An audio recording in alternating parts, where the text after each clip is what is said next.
أفرمي حديث زور فرماشتي بيغمريان صلى الله عليه وآله وسلم لم بيناوا زور چندين آيات قرآن باسي توبة أكا چندين فرماش باسي توبة أكا أفرمي إجماع لنا أمتي بيغمري صلى الله عليه وسلم دام مزرا ولا سر أويك واجب إنسان توبة بك چونك قناها كان مهلكات إنسان أفوتين دوري أخنا ولا خوا جل جلاله واجب الراكا لم قناهانا برو خواب الرائج بالتوبة كردن سرتا دس بيئك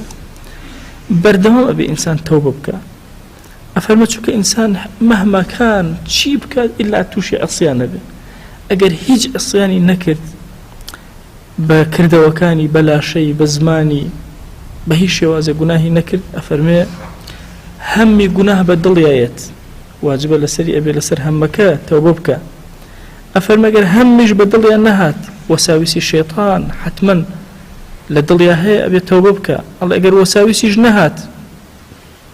أفرمي قصوري زور لو يكال لأخوان ناسيا زور كولا يسي بوي توبة بك بشكم خوا درويلي أكاتو أخوان ناسيكي زياتر أكا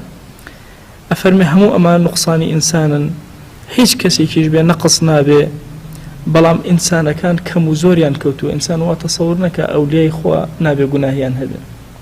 هيج يشيك لأولياء خوا نيك قناه بار نبوبي يعني أسا حياتي مالكي كور دينار بخوانا روا حياتي بشر حافي بخوانا روا هم يا قناهيان كردوا بلام توبيك أو ندخ صادقان يعني كردوا لقل خوا دليل كردوني بيشيك لأولياء قورا بويا بردوام إما بيسمان بسشيا بان توبة كردنو قرانا ولا خوايا جل جلاله أفرمي بيغمبريان صلى الله عليه وآله وسلم أعظم خلق خوا أفرمي إنه ليغان على قلبي وإني لأستغفر الله في اليوم والليلة 70 مرة أفرمي الشيطان هندجا اشتانك بدل ما أهنت لشو روجك حفتاجر أستغفر الله بيغمبري خوا صلى الله عليه وآله وسلم معصومة لقناهك قناهي كبيرة معصومة لي قناهي صغيرة بالرزج معصومة لي لقل أوشا تنها خطراتك بدلا ديت في غمر إخوة صلى الله عليه وآله وسلم أفرم من الشو روجك حفتاجر استغفارك طبعا أمشتانت شين هاتون بدلي في غمر إخوة صلى الله عليه وآله وسلم أفرم جارك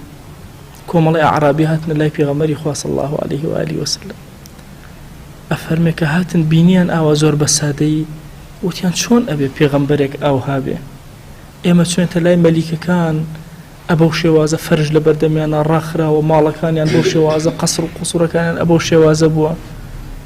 الله بيغمبري خواه صلى الله عليه وآله وسلم اشتيك هاد بدليا كأجر أو اشتيكي أوي هواي أفرمي يكسر جبرائيل هذا خوار ولا بيغمبري خواه صلى الله عليه وآله وسلم أي محمد أجر أتوي دشتايا كان هر هم يبوا كينا زيو وتكينا زير وتكينا آلتون شي توي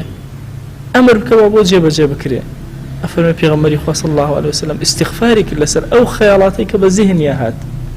توبي كل سري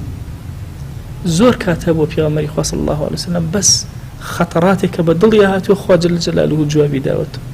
قد نرى تقلب وجهك في السماء نيوت في غمر إخوة صلى الله عليه وآله وسلم خوايا حزكم قبلي من كعبة به بس همو جاري سريك أسماني أكردو ددل وحزي أكر قبلي لقدس وبقوازته وكعبي مكرم خوايا قورة جوابي دا وبيكرت أفرمي أمش أبوشي وازي أكسر خوا جل جلاله جبرائيل الناردو أما دباش تشيد أبو جيبا جيكي أفرمي استغفاري لسركنا والله تنها أمي عبدك بمعبدك وخوا جل جلاله عبدك يزور صادق لقى الخوايا أو أنا هيتشي منا بويا علماء أفرمون إنه ليغان على قلبي الشيطان هندج أشتانا جهنا بدل ما أشتانا بون كما مرجع اشتهيبو هموش إلا مباحات أبو